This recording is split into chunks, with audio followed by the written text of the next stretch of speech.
Good morning and welcome. I'll do a brief kind of my life to bring me right here. I was born in on the other side of the river where the ghetto was and the Prussian camp, and I survived both of, actually three of them, because there was another camp called the Ulag, which they hardly talk about, or there's no trace of it. So I'll jump right to the beginning of the war. The ghetto started in the place that I lived, in the neighborhood that I lived. And I was there from the beginning of the ghetto to the end, and then ended up in the partial camp. But, okay, so we're incarcerated in the ghetto, and then the camp, and then that was liquidated, and we were sent to Mauthausen. Mauthausen is about 500 kilometers away from here. And then from Mauthausen, my father and I were sent to Auschwitz. And my father went one way, I went the other way. I'm here to tell you the story. I went to Mauthausen, and from Mauthausen to Auschwitz, and from Auschwitz I went to Dachau. And I was liberated by American forces. I'm forever grateful to America. I'm still a U.S. citizen and a Polish citizen. And I'm being recognized as a human being, finally, I think. So I immigrated, my brothers and I immigrated to the United States. I was drafted and sent to Korea. I'm a Korean veteran. And I've been coming back to Poland for at least a long time, 25 years, for at least 6 months. And I was leading groups through only the places I survived. And all of that is, for me, I call it a process of healing. And the process is called, I call it, self-confrontation in the process of healing. That means we need to look at what we believe in. Because what we believe in is we help to create. And after many years, actually 2 years ago, I decided to come back to Poland because I wanted to, this is the place of my birth. I was chased out from this land, and my family was murdered because we were Jews.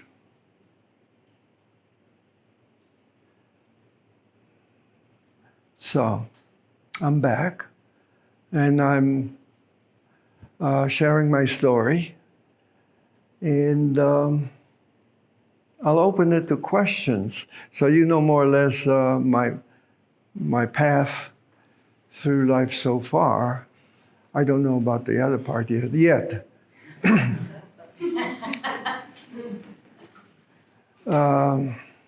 But I've got a contract with God for 120. So we'll see. And certainly this center, which is a oasis for not only Jews, but, as you heard, for many, many others. So welcome, and I'll open for questions.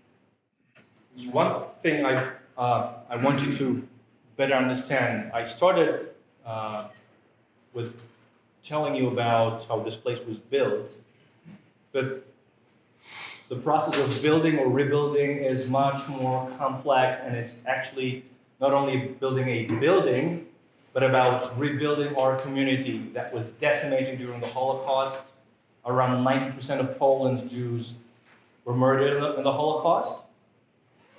very scant Jewish life after the war, and then you had pogroms even after the war. You had an anti-Semitic campaign in the late 60s.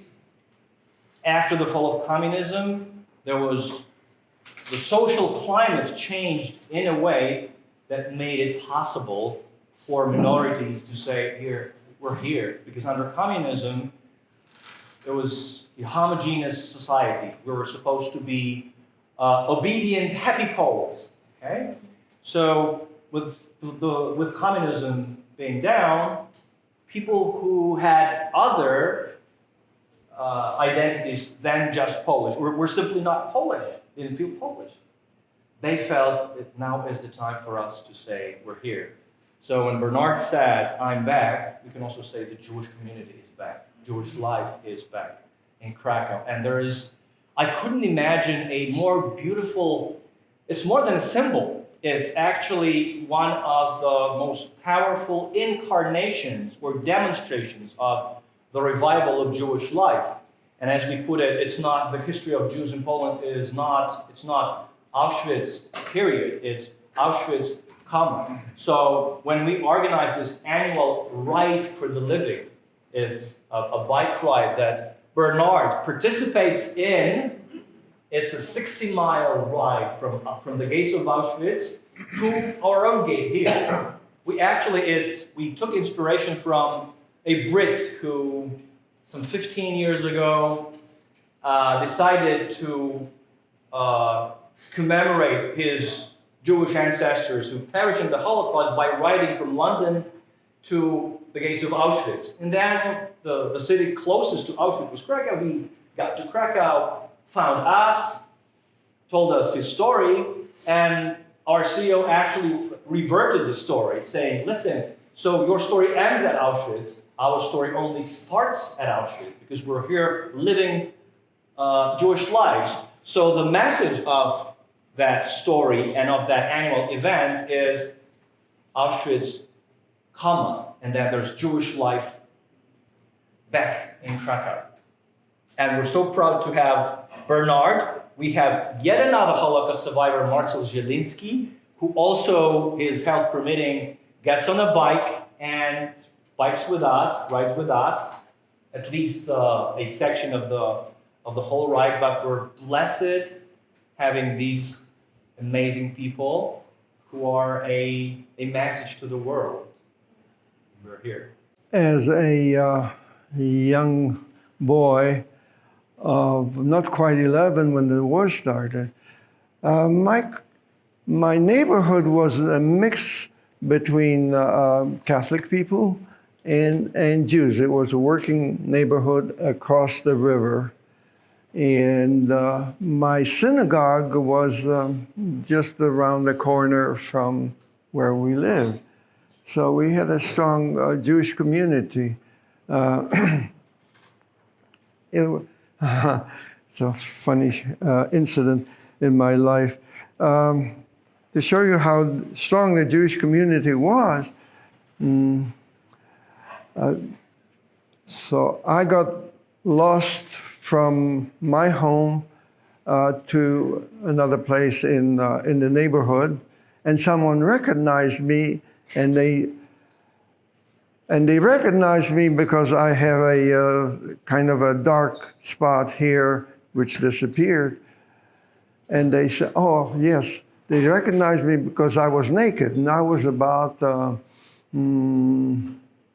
maybe then, and oh, that's the Offen boy, and they took me right home. We were Orthodox. Shabbat was important to us, and all the holidays were important to us. And I, as a youngest in my family, on Friday, I used to take two trays to the bakery.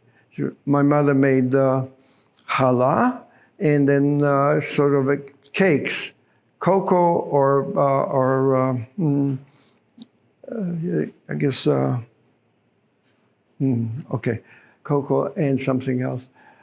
And when I picked it up the following day, I always used to straighten out because there were problems that was not very straight, and you know, that was my reward. And we were kosher, of course. My father, now the story, my father was a shoemaker. And another story, which I heard from my father.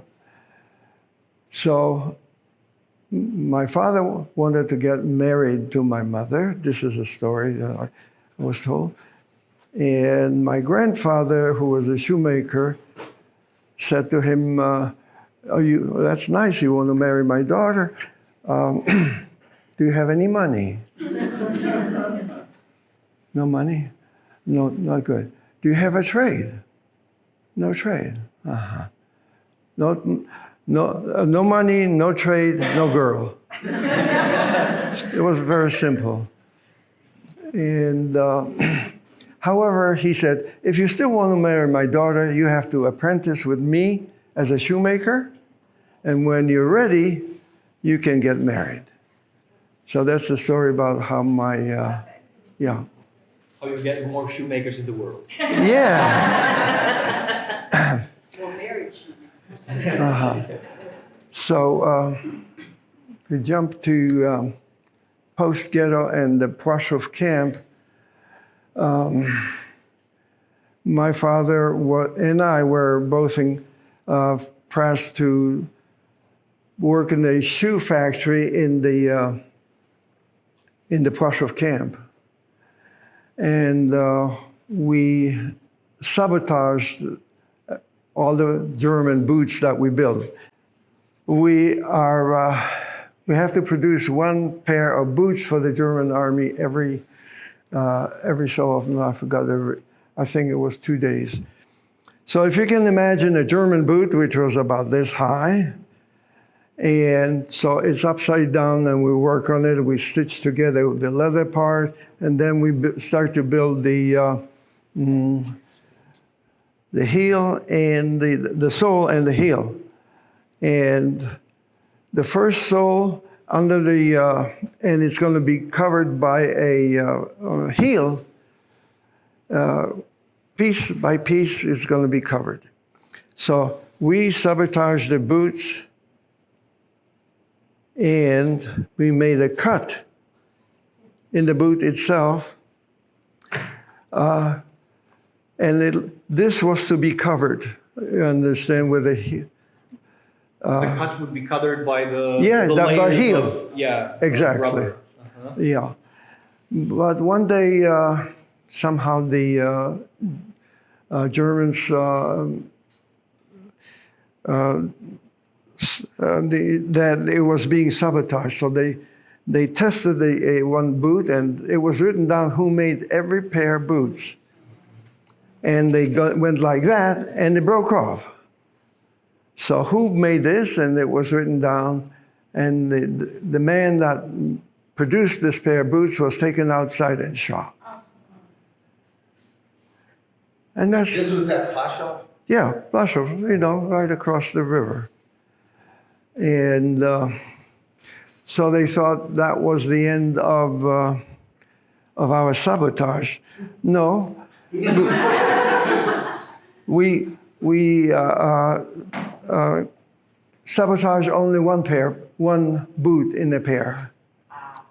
So we had a better chance to live, I think, and we did. So I think that we live in insane societies globally, in which we as human beings are being treated or are worse. By the way, sorry to tell you this. So I avoided the gas chamber, my father went on. We are all in a potential planetary gas chamber. You don't have to be Jewish. You can even be Muslim. With the insanity that governs our politics, we are not worth a damn. Sorry to say that to you, but if we don't wake up of what we believe in. By the way, in computer languages and programmers and users, I'm a user. Programmers make sometimes good programs, sometimes very bad. There's an acronym for computer users, and it's GIGO.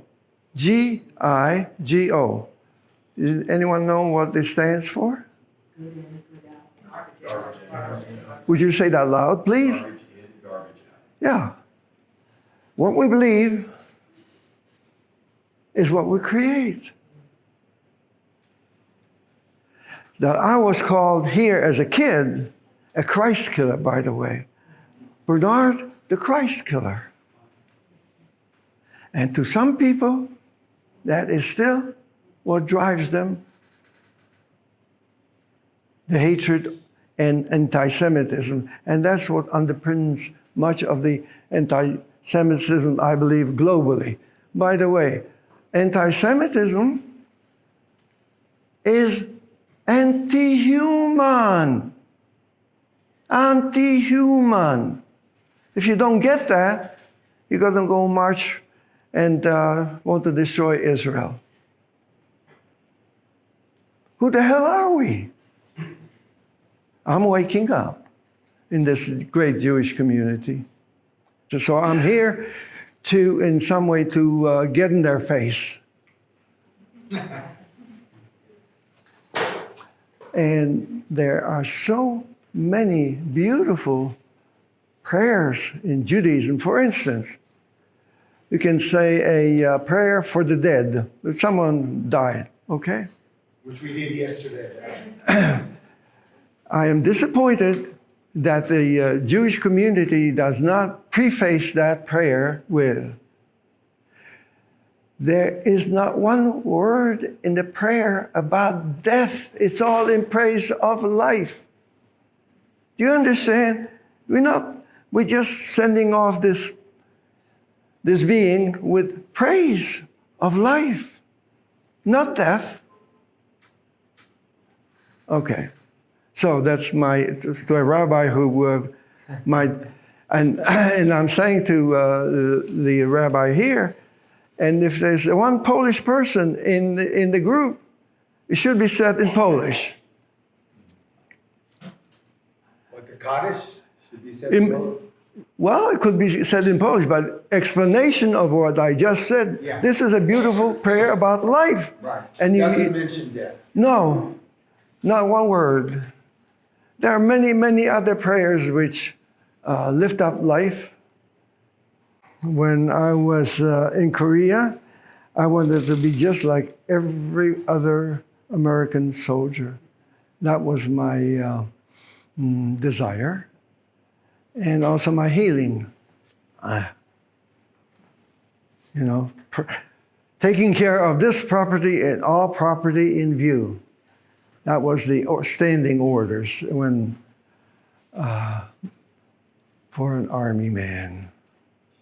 I put my past aside because I was being grateful to America and American Army for liberating me later on from the Dachau concentration camp on a death march. So it was not, at that time, I did not, I wasn't conscious about it. I just wanted to be more like other American soldiers, like other Americans. It was not much later when I was married, I had kids, I was in Detroit, I was living in Detroit. One day I taking a shower, and I realized that I had a tattoo. It's like I blocked it out for a long, long time. Bernard, did you really go through that shit? And I started to realize that I did, of course, and I needed to heal myself. And the only way I found would be, for me, was that I needed to confront my past, which I do now. And if we don't look at our past, which runs us, I believe, so now it's self-confrontation in the process of healing. Okay? I produced 5 films. There's also a book downstairs. The title of the book is My Hometown Concentration Camp. I considered the ghetto as another concentration camp. Yes, it was. Different name, but... and I keep on. I keep keeping on, and that's what also helps me to put one foot in front of the other, and sometimes in my mouth. But one of my sons was diagnosed as schizophrenic, and that's a pain in my heart. Because one day when we were talking in Michigan, of course, he said, you know, when I was in the camps, and I said, what? You were in the camps? Don't you know that I was? And that's not true what you're thinking. But how do you convince someone who believes in his heart? I don't know how I transferred that to him.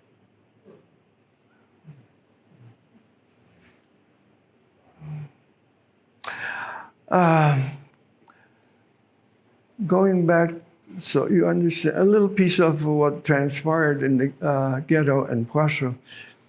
We were marched to the Płaszów camp from the square, and I was there less than a week in the Płaszów camp, and we had orders to report to the square in the camp. And I knew that if I don't report to the square in the camp, they will find me and shoot me, because that's what they were doing. So I reported.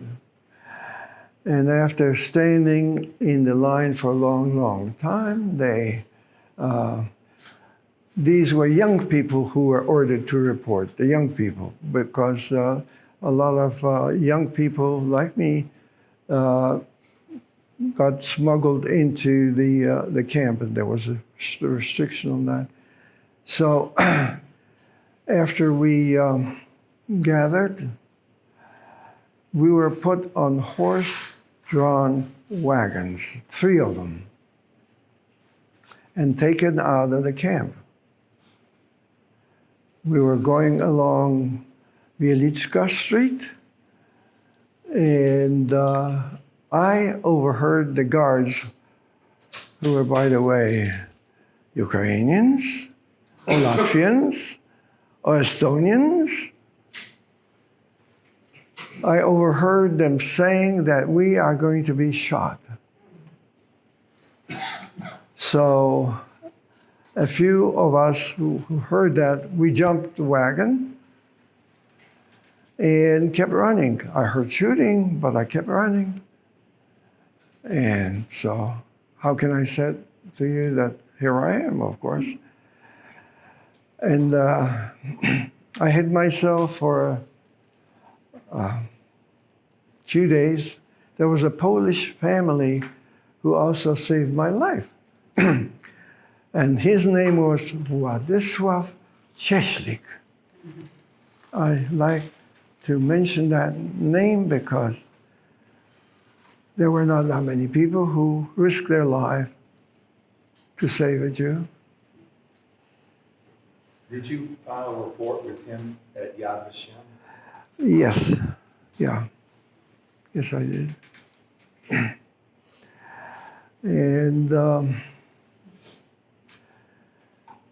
And after they could not keep me for any length of time, they gave me food and I had to go back, and I hid in a construction site on which I knew my uncle worked on, and his name was Mayagot Reich. And he could not help me. I was meeting with him twice on the construction site at night. And we decided to smuggle me into a concentration camp because it was the only place I could go. There was no other offer of help for me. So I got smuggled into this camp, which was called Gulag. Gulag stands for two words, German words. Juden, Lager. Gulag, okay? And he told me, when work stops, you are going to join us, and since we're marching in fives, we're going to put you in the middle, and when we get closer to the camp, two men are going to lift you up by your arms, pick up your feet, so your feet are not showing. And I did not understand, but I did exactly what he told me.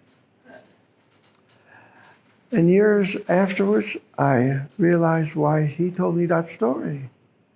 And to do that is because the guards at the gate were tired of watching the suffering faces of the prisoners, of us.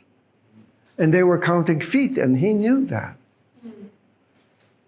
So I got smuggled into Gulag, and I remained there unregistered for almost a week. And my uncle told me, when we go to work, you are going to go up in the rafters and stay there till we come back. At the same time, I contracted typhus. And I don't know how, where he got some medicine for me. I got better. I came down after they returned from work. And when I had to go back up there, the rafters, underneath the window, they were executing people. One by sometimes two. And I got asked by a young, dumb American boy, why didn't you say something? Then speak up.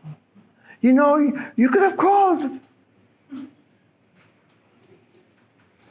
That's how many young people are dumb about what transpired. So when that camp ended, we were actually sent back to the Prussian camp from which I escaped. And I was reunited with my father and started working on boots again. There were some people who helped. There were others who denounced us.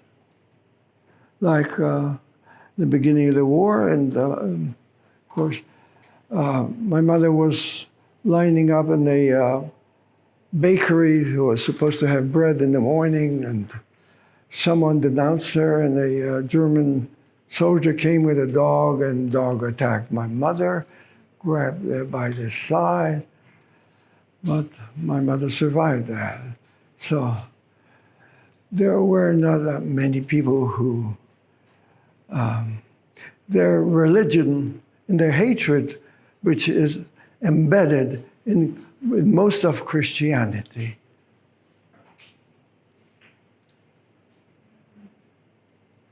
Keeps some people to this day in denial of what transpired here. But it's beginning to open up after all these years that they're beginning to recognize and simply accept what happened. So that's a healing process, I believe, which is needed for Poland very much.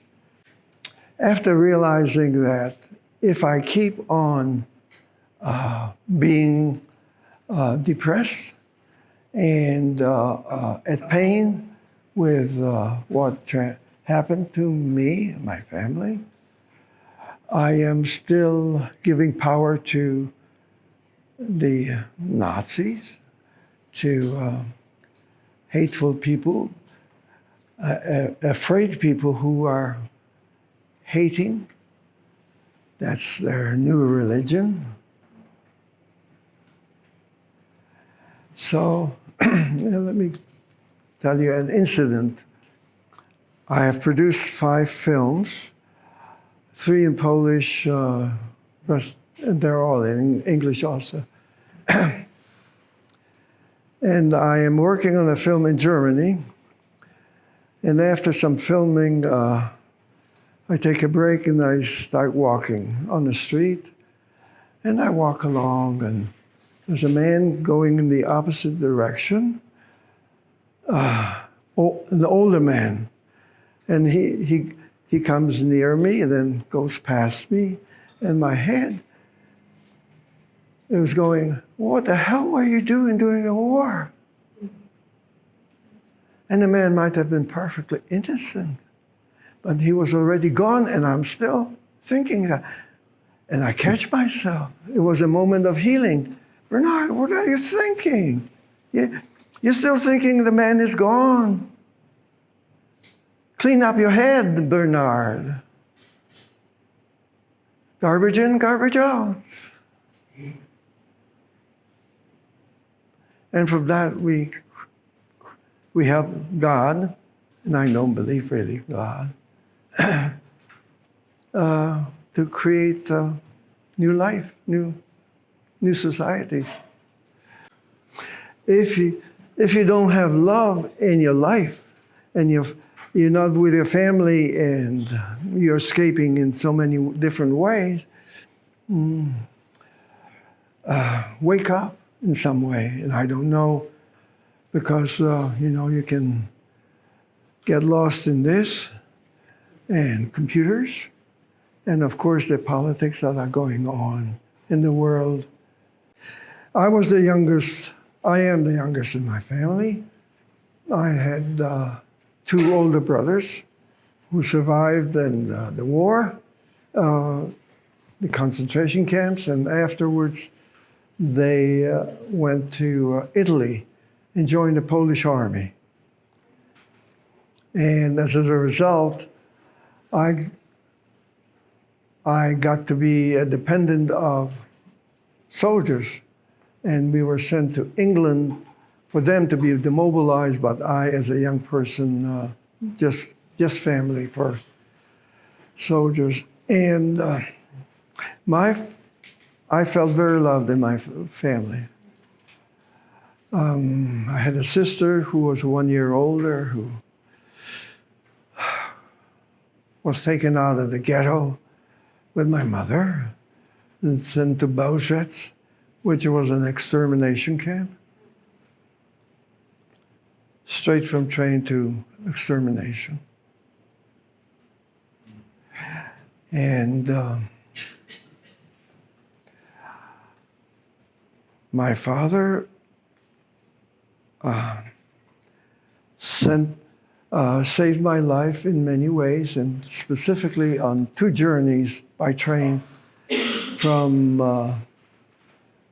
Krakow to Mauthausen, and from Mauthausen to Auschwitz. And I just need your body. Sure. Take it. Yeah. So if you can imagine, this is the side of a kettle car, okay? And my father is here, and he leans against the side of the car, and Bernard is being saved here from the crush and death in the kettle car. And that will happen twice. Thank you for your body. And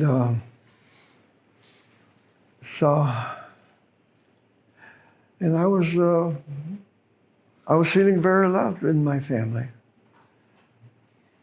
I think what you may have meant by your question was also, were people able to realize what was happening? No. And your personal story is As something- a kid, Yeah. I didn't know these things. That's one thing, and the perspective of a kid is one thing, but the perspective of adults, we tend to think, how would people react to the Holocaust, in front of their eyes?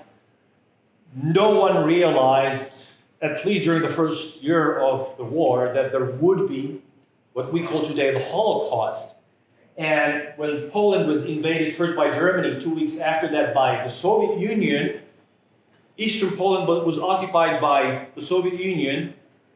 A lot of Jews were moving eastwards because they saw already the nasty things, Jews being not murdered in big numbers, but being singled out, and sometimes terrible things, including beating and murdering Jews already in the first weeks of the war. But it was not everybody was aware of that, to the extent of Jews fleeing the Soviet-occupied zone towards the west, to the German-occupied zone. Why? Because they thought these wild Russians, they're misbehaved, they will torture us. And the culture of Germans, war, the ghettos, we've been there, we know how to survive. So at that early stage, no one was aware, no one could think of things that would be happening like Belzec started operating in March 1942. So during the first year, maybe even more than a year, people tend to have help and clutch onto the hope, clutch onto the whatever scraps of hope we can have. Maybe we can survive. One last question. Thank you. That was good. Thank you. You want to work together? Like you mean the Charlie Chaplin film? You mean? Yeah, you got it. Yeah. Big guy and the little. And when I came to America, people really did not want to hear. Well, I left her. So I've got this, Mr. Offen, we'd like to, because I also created a slideshow before the films, we'd like to see what you have created. We'd like to see. We'd like to hear what you have to say. We'd like to hear what you have to say. That was my experience for a long time. And for many of us survivors, a lot of time had to pass before we were able to. There's still survivors who cannot speak. And I tell them, if you can do that, it'll start the healing process for you. It's difficult. It's difficult what I'm doing. It's also healing. I'm also informing. That's the best way I can. It took a long time for us to heal. It was about this, noticing my tattoo, so many years ago. Thank you very much. Well, I